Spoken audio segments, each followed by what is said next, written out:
안녕하세요. 와우넷 스페셜로 인사드리도록 하겠습니다. 초보 투자자에서 레벨업하고 싶은 여러분을 위해 그분이 돌아오셨습니다. 시장의 흐름을 넘어서 세력의 흐름까지 여러분에게 알기 쉽게 전달해 주실 와우넷 으뜸 멘토시죠. 박한샘 대표님 모셨습니다. 대표님 안녕하세요. 네, 안녕하세요. 반갑습니다. 네, 반갑습니다. 자, 와우넷 스페셜의 전설이십니다. 또 스페셜로 이렇게 다시 돌아오셨는데 이렇게 좀 빠르게 복귀를 하신 소감 먼저 들어보고 출발을 해보도록 할까요? 네, 2024년도 여러분하고 함께 이렇게 또 앞으로 총 8강 동안 보게 되는데요. 사실 지난번에 지수 2,400 깨졌을 때 그때부터 저희가 이제 스페셜 마지막 방송에서 인플레이션에 대한 금리 인하 가능성, 그래서 2,650포인트 고점 돌파 연초의 가능성을 놓고 저희가 이제 긍정적으로 봤는데 딱 끝났단 말이에요. 그래서 되게 기다렸습니다. 스페셜에서 앞으로 또 새로운 시장의 변화들 그리고 새로운 주도주들이 나타나고 있는데 그래서 여러분들하고 빨리 그것을 좀 한번 찾아뵙고 싶었는데 시간이 생각보다 빨리 배정이 돼서 또 이렇게 뵙게 돼서 너무 기분도 좋고 반갑습니다. 네, 좋습니다. 또 앞으로의 시장의 맥 역시 이 방송 통해서 알아가시면 좋을 것 같습니다. 자, 이번에는 세력주에 관한 이야기를 준비해 주셨다고 하는데 8강에 준비가 되어 있나요, 앞으로? 네, 총 8강인데요. 네, 어떤 내용으로 좀 꾸려주실까요? 네, 주식 범죄 현장에는 이제 족족이 남잖아요.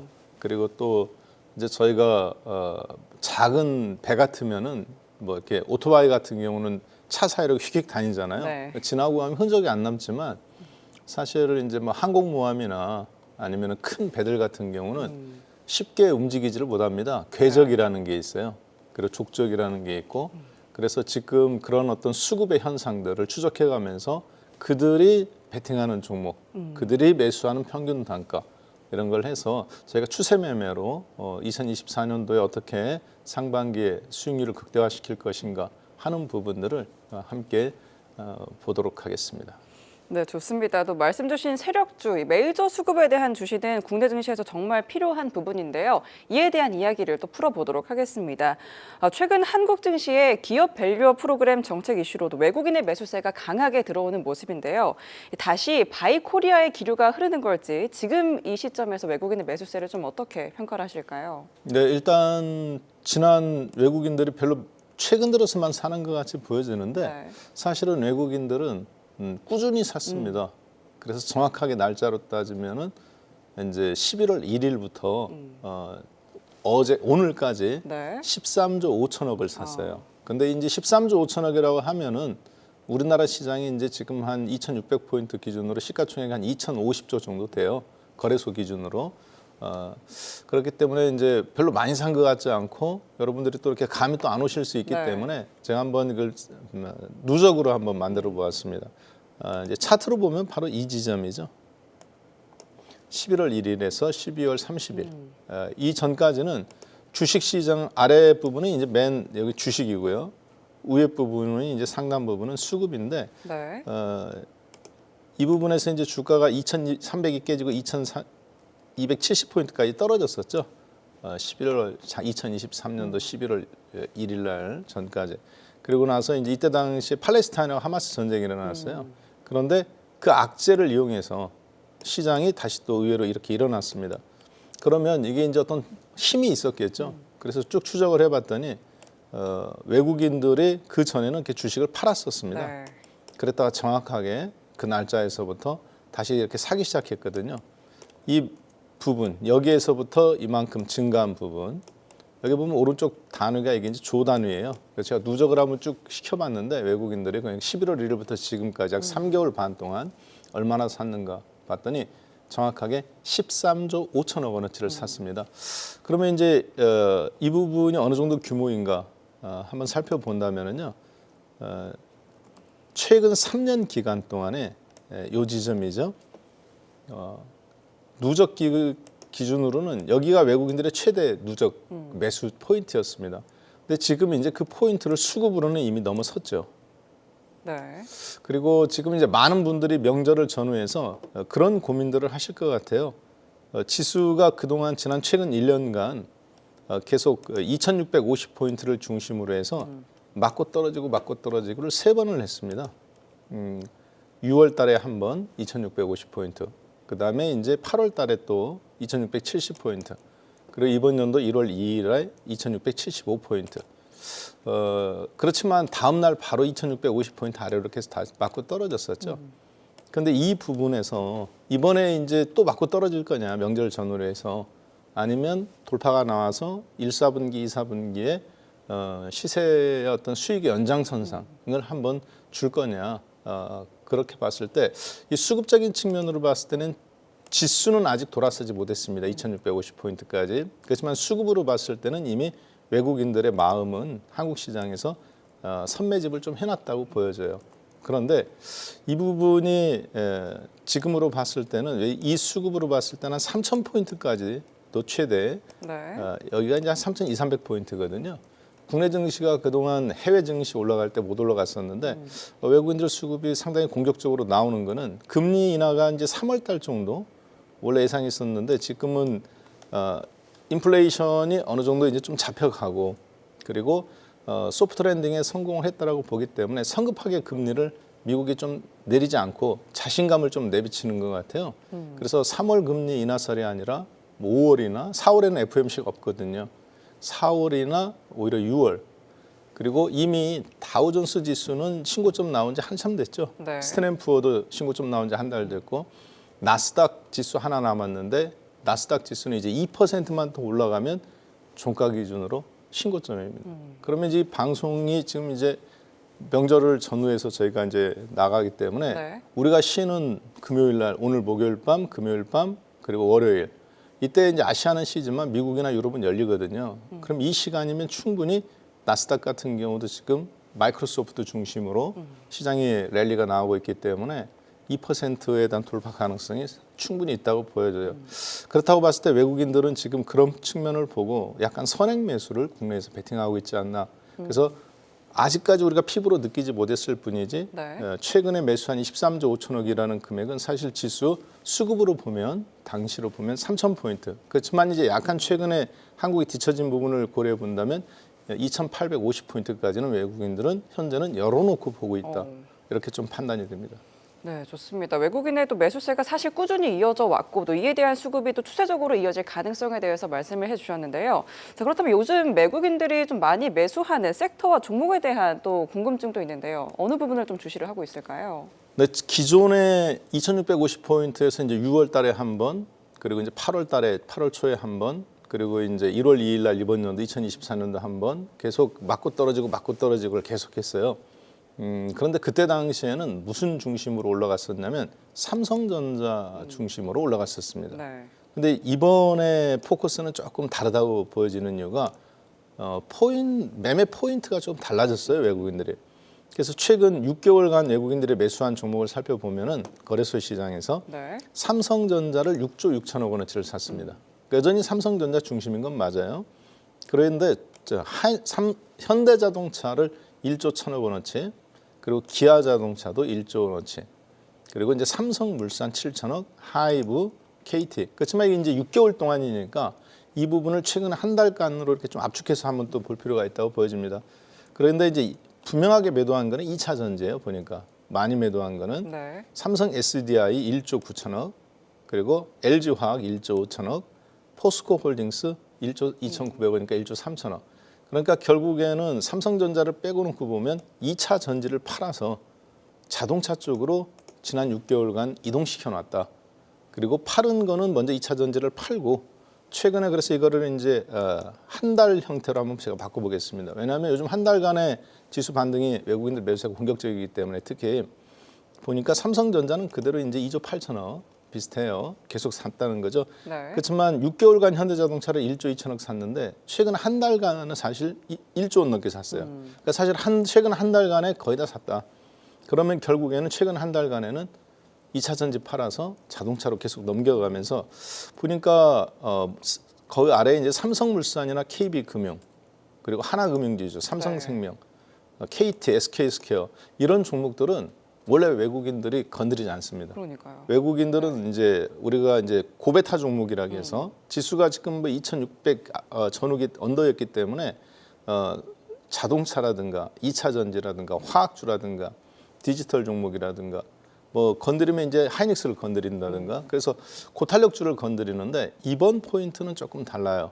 지주사를 건드리고 별로 그동안 이제 비인기 종목이죠. 네. 저베타 종목. 종합주가 지수 대비 탄력도가 떨어진 종목군들을 건드리는 걸로 봐서는 이거는 이제 해외적인 요인이라기보다는 아까도 우리 이제 앵커님께서 서두에 말씀했다시피 국내에 이제 코리아 디스카운트를 그렇죠. 해소하는 네. 어떤 세제라든가 이게 이제 우리나라도 부동산 중심에서 이 금융자산 중심으로 이동하는 과정이 있기 때문에 그런 부분들을 정부가 물꼬를 좀 터주고 있다, 물기를. 그렇다고 봤을 때 외국인들은 그 부분에 대해서 이미 일본이라든가 유럽 선진국들이 이미 그런 부분들을 앞에서 여러 번 실행했기 때문에 분명하게 그거에 대한 어떤 청사진을 갖고 구체적으로 비인기 종목인 보험사나 지주사들 공격적으로 베팅하고 있다라고 좀 봐야 되겠습니다. 네, 이렇게 해서 외국인의 지금 현 상황 또 순매수 종목을 살펴봤고요. 또 저퍼 관련주에 대한 주시가 나타나고 있음을 확인을 해주셨습니다. 자, 그리고 또 마이크로소프트 시총이 애플을 뛰어넘어서 3조 달러를 돌파를 했습니다. 20년 만에 세계 1위 자리에 올랐는데요. 이에 대해서 또 국내 증시 관련주도 영향을 받는 것 같습니다. 또 시장 분위기가 어떤지 체크를 부탁드릴게요. 네, 이제 어제부로도 그렇지만 일시적으로 마이크로소프트가 애플을 시가총액을 뛰어넘은 적은 잠깐 있었어요. 네. 최근에. 그렇지만 하루나 잠깐 뛰어넘었었는데 스마트폰이 나온 뒤에 그러니까 이제 한 20년 됐죠. 한 5, 6년 전부터는 애플이 마이크로소프트한테 시가총액을 놓친 적이 없고요. 그리고 이제 애플이 시가총액 1위 달성한 이후에 단 한 번도 내려온 적이 없습니다. 네. 그런데 애플이 못했다라기보다는 애플도 3조 달러 근처예요. 시가총액이 2,900 지금 한 2조 9,500억 달러 정도. 한국 돈으로 따지면 한 3,850조 원에서 3,900조 원 정도 되겠네요. 근데 마이크로소프트는 정확히 3조 달러를 살짝 넘겼습니다. 그러니까 애플이 못했다라기보다는 마이크로소프트가 사실 워낙 잘했어요. 애플도 한 요즘 예전에 연초에 대비해서 한 지금 7, 80% 올라오는 상태거든요. 신고점 200달러에서 약간 밀려서 5% 정도만 밀린 190달러 전에서 움직이고 있는데 그러면은 애플이 못했다라기보다는 마이크로소프트가 워낙 탁월하게 잘했다. 그리고 이제 최근에 마이크로소프트의 인공지능의 생태계가 또 형성되고 있습니다. 네. 우리도 이제 뭐 강남만 있으면 안 되잖아요. 아파트가. 신도시가 생기면 그 그렇죠. 주변으로 이제 상권이 생기고 그 주변으로 학교나 이제 뭐 이렇게 꼭 관공서가 들어서 하면서 이렇게 다운타운이 형성되는 것처럼 지금 보니까 엔비디아 그리고 메타 플랫폼 이런 종목들이 테슬라보다 시가총액이 3배, 2배 많아졌어요. 그렇기 때문에 엔비디아는 지금 테슬라 시가총액 대비 3배 정도 높습니다. 1조 7천억 달러. 테슬라가 이제 6천억 달러 깨졌죠. 그래서 지금 보니까 5,800억에서 900억 달러 왔다 갔다 하는데요. 그러면 과거에 애플 중심의 생태계에서 디지털 플랫폼도 이제는 마이크로소프트 중심의 생태계로 메타버스가 진짜 열리고 있는 그래서 엔비디아나 메타 플랫폼, 반도체와 디지털 플랫폼 그렇다고 보면은 명절을 지나고 나서 2월 13일에서부터 이제 3월 달에 FOMC가 있지만 4월 달에 또 없거든요. 그러면 1, 4분기를 기준으로 봤을 때 지금 해외적인 흐름에서 봤을 때 국내에서는 카카오 그룹하고 그리고 네이버 이런 종목들을 새로 한번 재평가되는 시기가 올 거라고 보여지고요. 옛날에 NFT 관련 종목과 게임주들이 있죠. 특히 이제 지금 넷마블이라든가 NC소프트 이런 종목들은 좀 지주사 성격도 갖고 있거든요. 현금 자산이 또 넉넉하고 이런 종목군들 여러분들이 미리 준비하고 있다가 이게 언제든지 튈 수 있어요. 왜냐하면 신고점 종목들이기 때문에 그러면 그쪽으로 바로 자금을 좀 이동하는. 그래서 지금 카카오 종목들도 잠깐 그룹주도 쉬어가고 있는데 카카오페이나 카카오 게임 그리고 네이버 그리고 이제 또 넷마블이라든가 NC소프트 같은 종목 지주사 종목 게임의 지주사 종목군들이죠. 이런 종목들 이렇게 관심 있게 보았다가 움직일 때 바로 같이 움직이는 게 수익률을 좀 극대화할 수 있는 전략이다 이렇게 봐야 되겠습니다. 네, 또 마이크로소프트 중심의 세계로의 변화가 앞으로 이어질 것이다라고 말씀해 주셨는데요. 이러한 시장 분위기 변화에 따른 또 투자 전략 이어지는 강의 통해서 자세한 이야기 들어보도록 하겠습니다.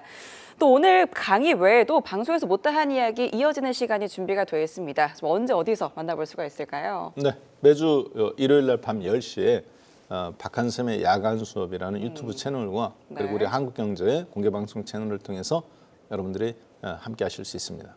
좋습니다. 또 매주 일요일 10시에 맞죠? 밤 10시. 밤 10시 여러분이 방송에서 못다한 이야기 이어가시면 좋을 것 같습니다. 자, 대표님 오늘 귀한 말씀 고맙습니다. 네, 감사합니다.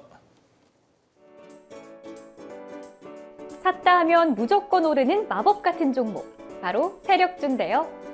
세력들이 매집한 종목만 잘 골라도 개인 투자자들도 어렵지 않게 투자 승률을 높일 수 있습니다. 하지만 세력주 투자 네, 안녕하세요. 반갑습니다. 박한샘입니다.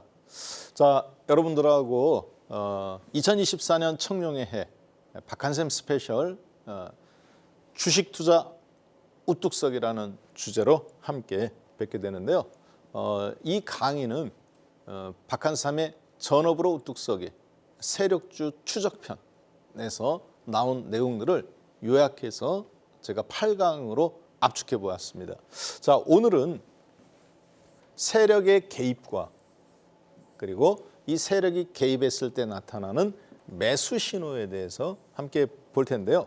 앞으로 총 여러분들하고 8강을 보게 되는데 1강부터 총 8강까지 이제 전반부 4강 그리고 후반부 4강 이렇게 되어 있는데 앞에 전반부 그래서 이제 총 1차, 2차, 3차, 4차 강의가 진행이 되는데요. 1차 강의에서는 세력주 발굴편입니다. 무슨 얘기냐면 여러분들이 이제 주식을 하실 때 가장 기본적인 게 뭡니까? 학생은 뭐를 알아야 돼요? 그렇죠. 연필을 깎을 줄 알아야 되겠죠. 볼펜이 있어야 될 거 아닙니까? 글씨를 쓸 줄 알아야 되는 것처럼 공책과 노트와 책이 있어야 되겠죠. 그 다음에 군인은 뭐를 할 줄 알아야 됩니까? 뭐 암호를 해독하는 분들부터 시작해서 배를 타시는 해군까지 가장 기본적인 게 총을 쏘는 거죠. 뭐 탱크를 갖고 있던 미사일 부대든 자기 방어를 근접해서 하기 때문에 권총이든 총을 쏠 줄 알아요. 총 쏠 일이 없는 부대조차도. 자, 주식을 하시는 분들은 가장 기본적으로 뭡니까? 그렇죠. 종목을 발굴할 줄 알아야 됩니다. 이게 가장 기본적인 거죠. 그런데 이 종목 발굴을 할 때 일정한 부분이 지나도 종목 발굴을 다양한 형태의 접근 방식이 있는데 이번에 저하고 하는 전업으로 주식 투자 우뚝서기 편에서는 바로 이 세력주를 추적해서 그 세력들이 남긴 흔적, 그 신호들 그리고 그 2강에서는 마찬가지로 세력주 발굴편인데 그 세력도 등급이 있습니다. 여러분들이 우리가 이제 그런 얘기 하잖아요. 뭐 상어급이다, 고래급이다, 뭐 이런 이제 잠수함이라든가 이런 배에 대해서 그렇게 급수를 매기는 것처럼 여기도 마찬가지입니다. 세력들도 돈의 규모나 성격에 따라서 그렇게 등급을 매깁니다. 자, 그리고 이제 2교시까지 그렇게 해서 종목을 발굴하는 거. 세력들의 흔적을 찾아서 요 매수 신호가 3가지가 있어요. 오늘 그것을 보시게 될 겁니다. 그리고 이제 3교시째, 세 번째 3주차 강의에 이게 이제 1주차 강의, 2주차 강의, 3주차 강의인데 3주차 강의에서는 그 세력들의 매수 단가와 신호를 걔들이 개입한 걸 추적을 했으면 평균 단가를 우리가 몇만 주를 샀는지를 계산할 수 있는 방법이 있습니다. 그래서 세력들의 평균 단가를 계산해서 내가 그 세력들의 평균 단가 수준에다가 나의 포트, 매수 가격을 맞춘다든가 그거보다 조금이라도 싸게 살려는 노력들을 하셔야 돼요. 그러니까 비율에 해당되겠죠. 몇 퍼센트를 살 거냐. 그렇죠? 왜? 만 원에 주식을 사도 8,000원까지 떨어져도 손실이 없습니다. 왜? 내가 1,000만 원어치 살 거를 100만 원밖에 안 샀어. 만 원에. 근데 걔가 쭉쭉쭉 떨어져. 세력 평균 단가가 8,500원이야. 그럼 나는 어떻게 하면 돼요? 네. 8,000원까지 떨어졌을 때 100만 원 갖고 있는 걸 손절하는 게 아니라 전체 1억 자산이면 1,000만 원어치 살 거였으니까 700만 원어치 나머지 더 사고 나머지 200만 원은 흐름을 보고 채워놓으면 되는 거죠. 즉 가격이 중요한 게 아니라 뭐가 중요하다? 그렇죠. 몇 퍼센트 살 거냐. 이게 굉장히 중요합니다. 그래서 원샷 원킬 매매가 아니라 저희들은 구간 매집이에요. 구간 매집.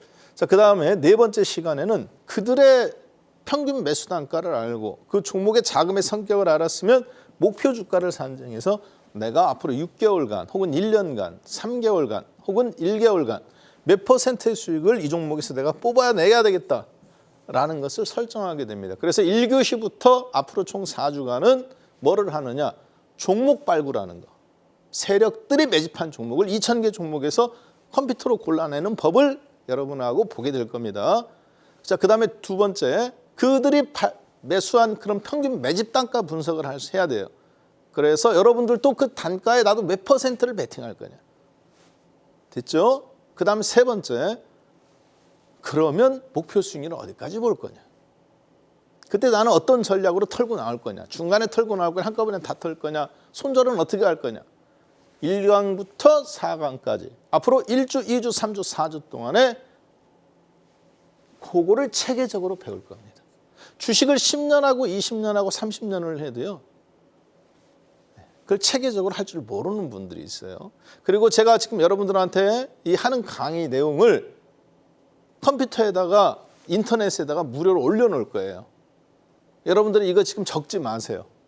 그래서 1교시에 지금 끝나고 나면 이 강의 끝나고 나면 강의 자료를 제가 올려놓겠습니다. 2교시도 마찬가지고 그리고 3교시부터는 그 세력들이 매집한 종목을 2,000개, 거래소 1,000개, 코스닥 1,000개, 2,000개 종목에서 주요 종목들이 있어요. 그 컴퓨터로 버튼 누르면 골라내는 거. 그 종목을 검색하는 것을 무료로 프로그램을 여러분들한테 드릴 겁니다. 무슨 얘기냐면 이 강의를 할 때 적지 마세요. 이해되셨죠? 왜 적지 않느냐? 여러분들이 단 한 번도 주식을 해가면서 정보 매매, 즉 누구한테 야, 이 종목 누가 올라간다더라 이런 것만 들으려고 했지 내가 이 세력들의 수급이라든가 흔적들을 찾아서 그 종목에 내가 추적해서 그들하고 같이 호흡을 하는 법을 배우지를 못했습니다. 이거를 할 줄 알아야 추세 매매를 할 줄 알아요. 추세를 먹을 수 있다는 얘기예요. 호흡을 함께하고. 이해되셨죠? 자, 그래서 오늘 1강의 교육 목표, 앞으로의 교육 목표는 뭐냐? 1, 2강에서는 여러분 스스로 뭐를 발굴할 수 있다? 세력이 개입한 그 종목, 2,000개 종목에서 나도 스스로 발굴할 수 있다. 앞으로 강의의 목적이 이겁니다. 스스로 여러분이 종목을 발굴할 수 있는 눈이 길러지는 거예요. 그 다음 두 번째, 세력들이 개입을 했을 때 흔적들이 있어요. 세 가지가 있습니다. 크게. 많게는 여기서 12가지가 있지만 제가 그냥 오늘은 1강이니까 크게 세 가지.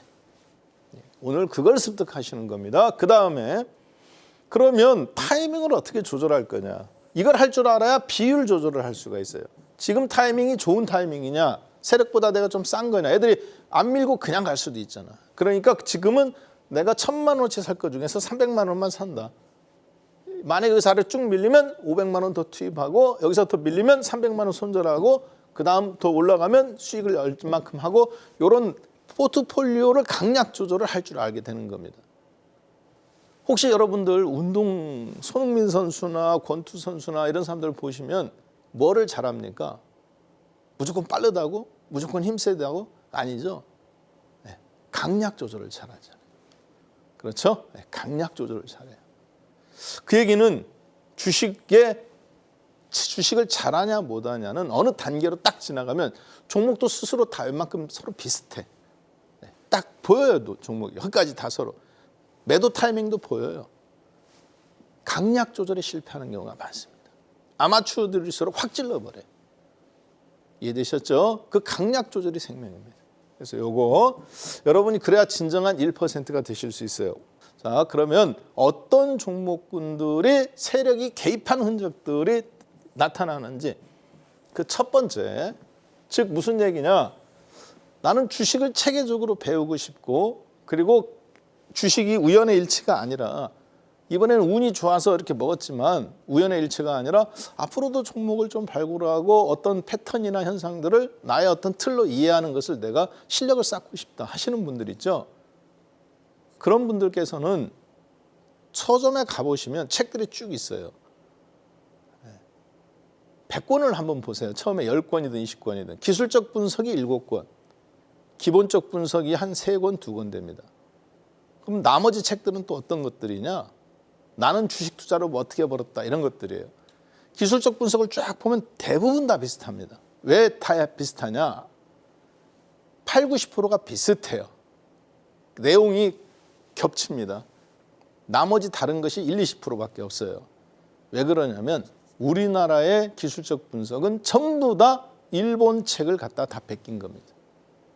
그것이 계속 쌓고 쌓여서 그런 거예요. 그래서 여러분들이 주식 서적 한 100권 정도를 보시면 기본적 분석은 그 다음부터는 책 제목만 봐도 알 수 있어요. 아, 이거는 어디서, 이 책은 대신 일목균형표를 좀 더 포인트를 뒀네. 아, 이 책은 뭐 최근에 소나라든가 아니면은 뭐 변동성 지표에 좀 포인트를 뒀네.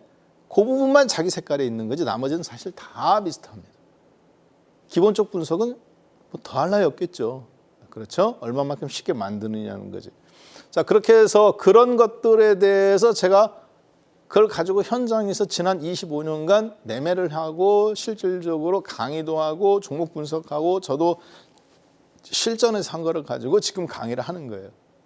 그 가장 중요한, 그래서 세력들이 종목을 베팅했을 때 다른 건 다 숨길 수 있는데 숨기지 못하는 게 딱 하나 있습니다.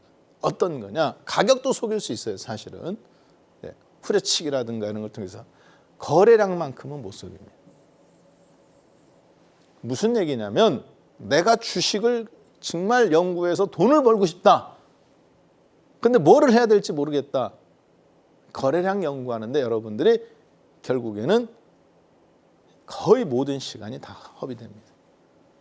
처음에는 막 이것도 보고 저것도 보고 해요. 한 책 100권 보고 주식 한 온갖 매매 다 해보고 돈도 잃었다가 벌어보고 또 깡통도 한두 번 차보고 다시 또 뭐 1억 갖다가 10억도 만들어 보고 다양한 어떤 그런 걸 다 겪고 나면 그래가면서 실전과 이론이 딱 믹스가 됐을 때 하나만 딱 꼽아봐라. 주식 투자에서 꼭 해야 되는 거 거래량입니다. 그러니까 제 얘기는 엉뚱한 데 시간 쏟지 말고 요거 연구 잘하면 돈이 된다는 얘기입니다. 그 지름길이에요. 시간을 줄일 수 있는. 자, 한번 샘플로 한번 잠깐 볼게요. 이 강의의 틀은 지난 15년간 바뀌지를 않았습니다. 대신 종목만 최신 것들로 제가 업데이트를 계속하고 있어요. 왜? 저도 회원분들하고 실전 매매하는 종목들 말씀드려야 되는 거잖아요. 내가 매매 안 한 거 얘기할 필요가 없잖아. 그렇죠? 이거보다 더 종목 많습니다. 하지만 저는 실제 제가 실전 매매한 종목 중심으로 이야기를 드려요. 왜? 그래야 주식은 살아있는 교육이 돼야 되기 때문에 그렇습니다. 자, 보겠습니다. 이 흐름에서 여기 지금 맨 위에 주가가 나와야 되겠죠? 보통. 근데 제가 주가를 지금 없앴어요. 이건 거래량만 나왔습니다. 이 거래량에서 어떤 특징이 있죠? 이거는 거래량이 하루 매일같이 나온 특징들입니다. 자, 그런데 이 빨간색 점선은 뭐냐면 5일간의 이동평균선이에요. 뭐의 거래량이? 하루 순간 이렇게 빵 찍은 거래량이 아니라 5일간 평균을 낸 5일 2평입니다. 거래량이 그러니까 5일간 평균 수준이라고 보면 되겠죠. 이 한 단위가 1년입니다. 2023년도, 2024년도. 요 구간이 이제 여기서 2022년도, 2023년도, 2021년도. 자, 그런데 이 거래량이 어떻게 됐습니까? 제가 빨간색으로 표시했죠. 2024년, 2023년, 2022년, 2021년, 2020년, 1년, 2년, 3년, 지난 40개월 동안 단 한 번도 이 거래량을 보다 높게 나온 적이 없네요. 여러분은 어느 날 갑자기 그럴 리는 없겠지만 집에 있는 손자나 아들이 청소년인데 어머님, 제가 오늘부터는 공부를 하겠습니다. 학교가 아침에 일어나더니 방학 동안에 게임을 해야 되는 놈이 갑자기 7시부터 딱 세수하고 옷 입고 책상에 앉아서 갑자기 공부를 하는 거예요. 밥 먹는 시간 빼고.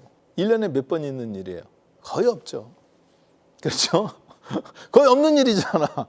뭐 애가 뭘 잘못됐든가 아니면 이놈이 지금 뭐 누구한테 낚여가지고 어떤 여자애한테 지금 혹시 가스라이팅 당하는 거 아닌가. 너 성적 이만큼 올리면 내가 만나줄게. 그렇게 해가지고 그 여자애가 성적 올리게 하려고 인생이 안심해 보이니까 그래서 열심히 공부하는 그런 걸 수도 있고. 자, 무슨 얘기냐. 그랬을 때 여러분은 그 아이가 비정상이라는 게 느껴지잖아요. 왜? 1년 내내 안 하던 짓거리를 지금 하고 있잖아. 40개월 동안 단 한 번도 안 하던 일을 지금 하고 있어요. 이 퍼포먼스를 보세요. 거래량을. 이런 주식이 나오면 어떻게 됩니까? 무조건 관심 종목으로 놓고 봐야 돼요. 하루 빵 터진 거 말고 한 5일 정도 평균, 3일 이상. 그래서 기준으로 봤을 때 그래서 쓰나미급의 거래량이 터져야 된다. 그러면 어떤 변화가 있는 건데 가장 중요한 거 세 가지가 있습니다. 세력이 개입한 신호 세 가지. 첫 번째, 1번 거래량. 거래량인데 지난 한 달 동안의 평균 거래량의 2000%. 야, 이게 소스 공개하는 거예요.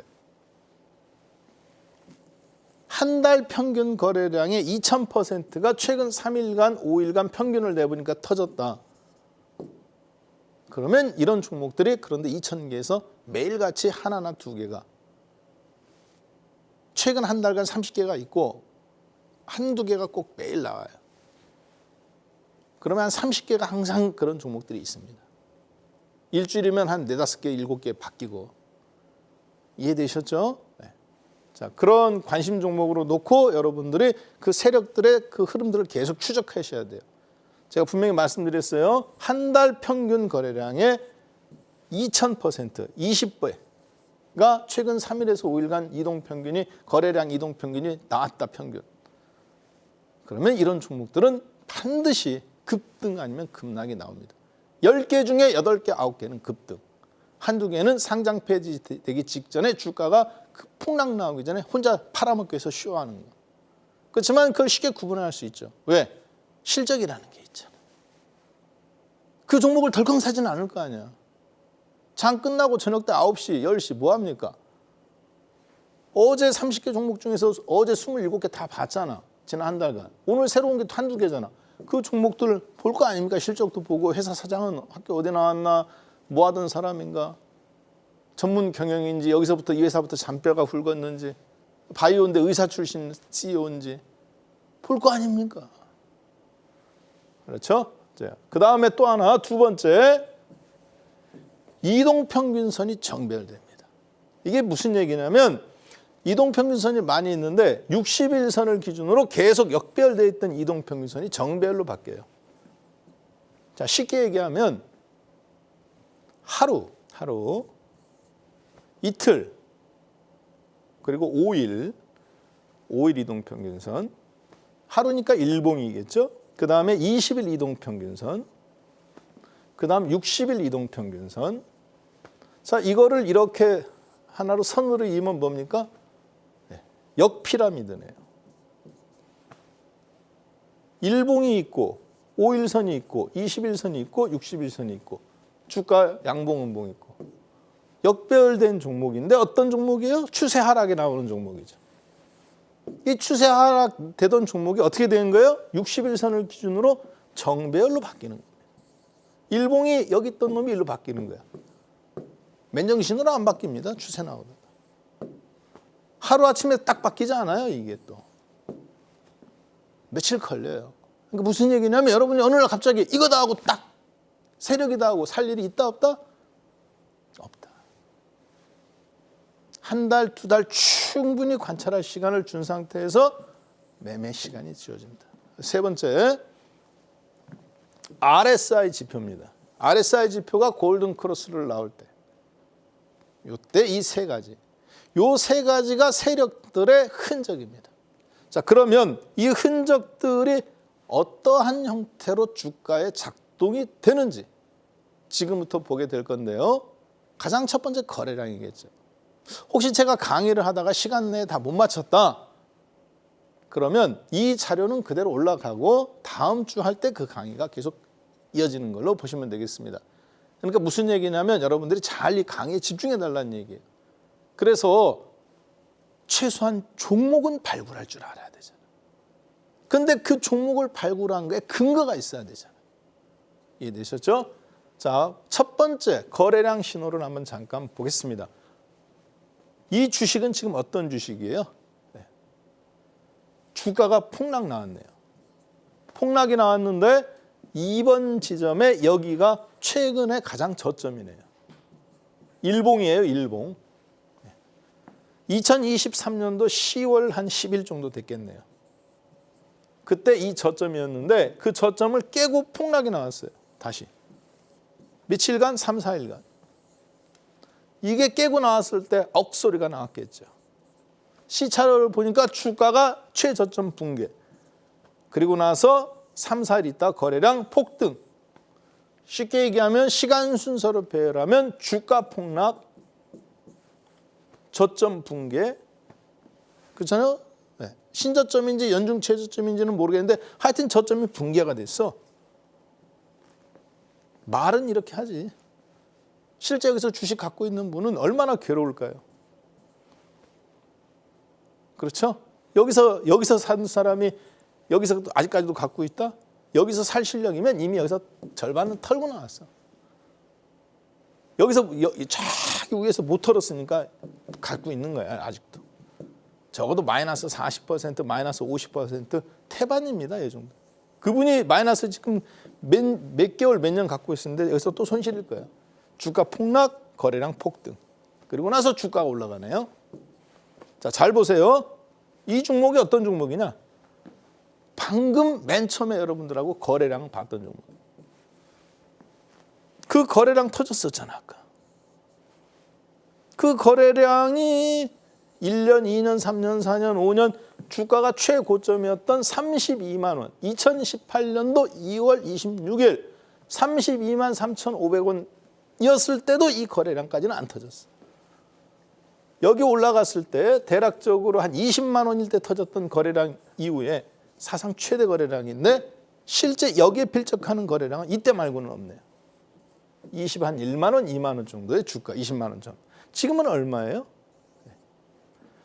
6만 원대에서 8만 원대 올라왔네요. 지난 7, 8년간 2018년도 2월 26일이니까 정확하게 6년 전이네. 만 6년 전에 32만 원이었던 이마트가 6만 원대로 폭락했. 그리고 나서 저가 아까 보셨던 이걸 확장해서 본 겁니다. 맨 처음에 첫 페이지는 거래량을 확장해서 본 거고 두 번째 페이지는 요 파트만 확장해서 본 거예요. 여기 저점을 깬 지점입니다. 아까 2번 지점, 1번 지점. 여기 2번 지점. 가격으로 보니까 6만 8천 원이네요. 6만 8천 원 깨고 32만 원에서부터 6년간. 근데 최신저점이네. 그러니까 거의 5년, 6년, 만 6년 신저점 깨고 지금 급등 나온 거죠. 거래량이. 그런데 아까 보셨지만 사상 최대 거래량. 평균 한 달 거래량의 20배, 30배가 일주일 이상 평균 냈을 때 밀집된 형태로 나온 거예요. 말씀드렸죠? 거래량은 뭐다? 네, 에너지다. 주가는 거래량의 그림자다. 이런 속담들이 다 어디서 나온 거냐? 다 일본 주식 속담에서 나온 겁니다. 우리나라 책으로 다 번역이 되긴 했는데 그래서 이 거래량의 움직임이 사상 최대로 나온 상태에서 주가는 어떻게 돼요? 최저점이죠. 주가 매력도 있어. 근데 거래량도 최고야. 만약에 거래량이 한참 올라가지고 주가가 여기에 있었다. 거래량 빵 터졌는데. 그러면 이 주식은 바닥이 아니잖아요. 우리의 목적은 뭡니까? 좋은 주식을 싸게 사는 건데 이 주식이 싼지 안 싼지 올라갈지 안 올라갈지 모르니까 어떤 힘센 놈이 이걸 잡았다면 더 좋겠죠. 매력이 있어요, 없어요? 있죠. 사상 최대 거래량의 주가는 사상 최저점을 찍고 신저점 찍고 바로 급반등이 나왔으니까. 차트 HTS를 한번 켜서 보세요. 자, 그런 상태입니다. 자, 이걸 가지고 본다면 이렇게 한번 정리해 볼 수 있겠습니다. 세력의 개입의 증거 및 흔적은 크게 세 가지로 구분되는데 아까 말씀드렸다시피 첫 번째 거래량, 그다음에 두 번째 아까 우리도 살펴보셨던 거 있잖아요. 그리고 세 번째 이제 RSI 이렇게 보는데 거래량을 조금 더 디테일하게 보면 이렇게 구분해 볼 수 있습니다. 예, 한번 잠깐 볼까요? 주가가 방금 보셨던 것처럼 이마트처럼 폭락 나왔는데 거래량이 폭락 나가면서 폭등한 케이스. 왜 그럴까요? 손바뀜이 나온 거예요. 손절 안 하던 사람들이 이제 지친 거야. 손절하는 거죠. 그 다음 두 번째, 주가는 안 빠져. 쭉 빠졌다가 반등 나왔다가 옆으로 누워. 주가가 안 빠져. 주가 폭락이 없어. 그런데 갑자기 거래량이 폭등해. 이 케이스도 한번 볼 겁니다. 이런 경우는 조금 안전해요. 좀 더 그런 주식을 더 세게 실을 수 있어. 이거는 1억 중에서 1,000만 원, 10%밖에 못 실으면 이런 경우는 눌림목이 형태에서 다시 가는 거기 때문에 기간 조정, 가격 조정 주고 이런 경우는 한 20, 30%까지 실을 수 있습니다. 그 다음에 이제 마지막 세 번째. 꼭 거래량이 터져야 좋은 것도 있지만 예비 동작으로 거래량 진공 상태라는 게 있습니다. 주가가 폭락이 나왔는데 거래량이 오히려 더 없어. 평균보다. 그리고 나서 한 달 정도 거래량이 싹 계곡에 물 마르듯이 마르는 경우가 있어요. 그 다음에 이제 나중에 한 달, 두 달 있다가 갑자기 거래량이 빵 터져버립니다. 참 주가가 갑자기 폭등해요. 거래량이 안 붙이고. 이런 경우는 어떻게 봐야 되느냐? 시간이 이런 경우도 세력이 개입한 흔적이 그 앞뒤로 나오거든요. 그래서 그렇게 한번, 그렇지만 대부분 10개 종목이면 7, 8개는 거래량 주가 폭락, 거래량 폭등. 여기에 거의 절반 이상 해당되고 두세 개가 여기 되고 한두 개만 이 정도 해당됩니다. 거래량이 없다가 갑자기 진공 상태에서 움직이는 거. 그런 특징들 한번 보도록 하겠습니다. 그래서 여러분들하고 아까 제가 말씀드렸다시피 오늘 강의에는 이 세 가지라고 그랬죠. 거래량 쓰나미가 나와야 된다. 역대급으로. 그 다음 두 번째, 역배열됐다 정배열로 바뀌는 신호를 가지고 우리가 확인하는 겁니다. 순서대로. 거래량만 나왔다 해서 무조건 들어가는 게 아니에요. 역배열됐다가 정배열로 바뀌는 것을 보면 주식을 조금 더 실을 수 있는 거예요. 자, 그리고 마지막으로 RSI 지표까지 이 세 개 신호가 흔적들이다. 그 흔적들을 지금 추적하는 과정을 지금 주가를 통해서 보는 거예요. 이마트를 통해서 검증하고 있죠. 최근에 실전 매매하는 종목입니다. 자, 그 다음 두 번째, 그거 가지고 거래량을 좀 더 디테일하게 살펴본 겁니다. 첫 번째 신호를 지금 확인하러 가는 거예요. 거래량이 어떻게 우리가 적용하는지. 두 번째 종목으로 검증해 보겠습니다. 하나손해보험입니다. 최근 주가가 3년 내 고점이 돌파가 나왔어요. 하나손해보험이. 자, 1년, 2년, 3년. 고점이죠, 여기가. 5번 정도의 고점을 5,200원, 300원에서 계속 맞고 떨어지고 맞고 떨어지고 맞고 떨어지고 박스권 장세에 있었네요. 언제 이후에? 코로나 이후에. 신고점은 아닌데. 이번에 그런데 2월 달에 갑자기 4,000원에서부터 30% 폭등해 가면서 빵 터져가면서 돌파 나왔습니다. 거래량 볼까요? 최대 거래량이네요. 5일 이동평균선 기준으로 여기가 최대였는데 거기를 거뜬히 돌파했죠. 전무후무한 거래량이 터졌네요. 하루치기가 아니라 5일 이동평균 기준으로 밀집 대응으로. 주가는 근데 3년 내 최고 박스권을 지금 돌파가 나왔고 오히려 매물벽이 있어요, 없어요? 없죠. 이 주식 앞으로 어떻게 눌러준다 어떻게 될까요? 무조건 사야 되겠지. 기회가 있을지 없을지 모르겠지만. 자, 세력들의 개입 흔적들이 눈에 들어옵니까 안 들어옵니까? 눈에 확 들어오죠. 최고 좋은 건 주가 폭락, 거래량 폭등이 최고 좋고 지금처럼 기간 조정, 가격 조정, 박스권으로 주다가 갑자기 땅 튀는 경우 그러다 눌림목이 나오면 살 수 있는 거고 안 나오면 이런 주식 날아가는 거예요. 어쩔 수 없어. 그때는 세력을 내가 그냥 단타로 추격할 수밖에 없어. 싸게 못 샀기 때문에. 자, 그 다음 이 종목은 1차 상승. 폭등 나왔죠. 주가가 여기서 계속 앞에서 빠집니다. 그래서 옆으로 발발발 끼다가 거래량이 주가 급등 나면서 거래량이 터져요. 그 다음에 1차 상승, 그 다음 2차 상승. 상승 1파, 조정, 그 다음 3파. 1차 상승, 2차 상승인데 그 중간에 뭐가 있어요? 그렇죠. 55,000원에서부터 45,000원까지 주가가 20% 떨어지는 뭐가 있습니까? 가격 조정. 또 뭐가 있습니까? 기간 조정. 가격 조정 20%, 기간 조정 거의 2달. 그렇죠? 네. 여기가 1월 말 2월 초, 12월 중순 거의 2달 가까이 줬어요. 가격 조정 한 달 가까이. 가격 조정, 기간 조정. 두 개를 줬는데 20% 가격 조정이면 괜찮아. 여기서 못 샀어도.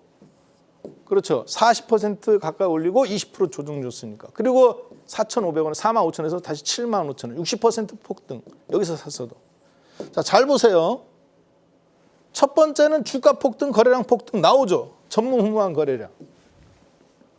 그렇죠. 근데 나는 여기서 못 샀어. 기다려. 기다리는데 어떻게 돼요? 거래량이 늘어납니까? 줄어듭니까? 거래량도 같이 줄어들어요. 처음에는 늘어나, 같이 늘어나. 전무후무한 거래량. 그런데 나는 못 샀어. 따라 살라니 부담돼. 그렇지만 이 주식이 너무 좋아 보여. 놓치고 싶지 않아. 여기서 사는 게 아니라 기다리는 겁니다. 왜 이런 조정이 꼭 오느냐. 그런데 이때 거래량을 보면 거래량이 급감이야. 그리고 다시 올라가기 전후로 거래량이 또 폭등합니다. 왜 그러느냐. 1차 매집에서 100%를 다 매집을 못했어. 70% 정도는 3분의 2 매집해. 웬만큼 급등 나왔다가 눌러줄 때 터는 사람들은 다 터졌어 이미. 오랫동안 갖고 있던 사람들조차도. 이해되셨죠? 주포가 팔아요 안 팔아요? 세력이? 세력의 목적은 주가를 쭉 올렸다가 밀어도 손실이 나겠지만 100만 주를 샀다 하더라도 괜찮아. 왜? 목적은 유통물량 200만 주를 싹 다 내 걸로 만드는 거니까. 일부러 자기가 파는 거야. 눌러가면서. 100만 주 사고 20, 30만 주 팔아서 눌러주는 겁니다. 그리고 나중에 다시 또 걷어가면 되는 거니까. 목표가가 한참 높기 때문에 이런 건 신경 안 쓴다고. 얼마나 회수했느냐 중요하지. 그런데 세력이 안 팔잖아 자기가. 옛날처럼 막 사타 팔았다는 놈이 없잖아. 100만 주였다가 20만 주면 왔다 갔다 하잖아. 그러니까 주가가 밀리는데 거래량이 없는 겁니다. 다시 2차 매집. 남아서 이제 돌아다니는 50만 주 싹쓸이 하러 가는 겁니다. 다시 짚고 좀 쳐 올려가면서 급등급락하면 털리게 되어 있어요. 사람들 심리는. 왜 아침에 20% 올랐던 게 5% 빼면 아까 팔을 거로 다음날 올릴 때 다 팔습니다. 거래량 뚫고 주가 날아가면서 거래량 급감. 주포가 꽉 잡고 안 놔주는 거예요. 유통물량을. 이걸 우리가 전문용어로 뭐라고 그러느냐. 물량이 잠겼다. 주가 날아가는데 이제는 거래량이 급감합니다. 이해되셨죠? 네. 물량이 잠겼다고 말을 해요. 자, 이렇게 함으로써 세력들의 특징을 살펴보는데요. 요즘 이 세력들이 어디에 주목하고 있느냐? 대한민국에서 저 PBR 종목에 주목하고 있어요. 저 PBR. 코스피 200 종목. 한국의 시가총액 1000개 중에서 200개가 91%를 차지하는데요. 즉 1800조 차지합니다. 2000조에서. 즉 청산 가치가 10,000원인데 현재는 2,000원, 21% 수준에서 거래되는 거야. 그래서 일본에서 이런 현상이 있었어요. 같이 찾아와 주자. 우리나라도 지금 이게 시작됩니다. 어떤 종목일까요? 개인들이 너무 싫어하는 주식. 단기 안 움직이는 주식. 지주사, 유통업, 금융지주, 가스공사, 금융지주, 땡땡지주. 그리고 어떤 종목이냐? 보험사. 이런 거 개인 투자자들이 정말 싫어해요. 왜? 안 움직이거든. 그런데 이 저 PBR 종목군들이 이제 움직이기 시작합니다. 누가 사느냐? 외국인하고 기관들이 사요. 국민연금이라든가 장기 투자하는 세력들이. 정부가 결국 물꼬리 이쪽으로 지금 터주는 겁니다. 우리나라도 어차피 부동산이 안 되니까 대기성 자금을 어딘가로 돈을 퍼줘야 되는데 반도체나 2차 전지로 이미 얘들은 정점에 다다랐단 말이에요. 성장의 한계성이. 그렇기 때문에 저평가되어 있는 종목들이 해외에 비해서 너무 디스카운트 되어 있거든요. 이것들이 움직이기 시작했어요. 우리금융지주, GS, 삼성생명, 한국전력, 신한지주, 은행주, 금융주는 기본 다 깔고 가고 그리고 지주사들 전부 다 PBR 3 이하입니다. 무슨 얘기냐? 청산하면 10만 원씩 줄 수 있어. 한 주 갖고 있는 사람한테. 회사 청산하면. 그런데 지금 36,000원에 움직이게 난다는 거예요. 현재 가격이. 이게 지금 대한민국 전체에 가장 큰 돈이 세력들이 외국인 삼성전자, 현대자동차 그리고 기관과 큰 손들, 자산운용사라든가 5천억 이상 뷰티크들 이런 돈들이 베팅하고 있는 쪽이 여기입니다. 여러분들이 제가 말한 아까 거래량과 그리고 이동평균선의 정배열 이런 종목들 다 점검해 보세요. 완전히 지금 10년, 5년 계속 떨어지기만 하다 이제 움직이는 종목들이 떼거지로 있습니다. 이해되셨죠? 네. 이 자료들 그대로 올려놓을 테니까요. 아까 말씀드렸던 3490-4511 하면 제가 무료로 문자 다 보내드리니까요. 강의 시작되기 1시간 전, 2시간 전에 올려놓습니다. 왜? TV 보고 해가면서 그거 하시라고. 오늘은 처음이니까 강의 끝나고 받으면 되고요. 그 다음 2강부터는 강의 시작되기 전, 1시간 전, 2시간 전 혹은 그날 저녁 6시, 7시 전까지 강의가 밤에 12시에 시작하니까 올려놓거든요. 미리 다운받고 강의 이걸로 보셔가면서 할 수 있어요. 아셨죠? 네. 자, 이렇게 해서 오늘 1강은 마무리하고요.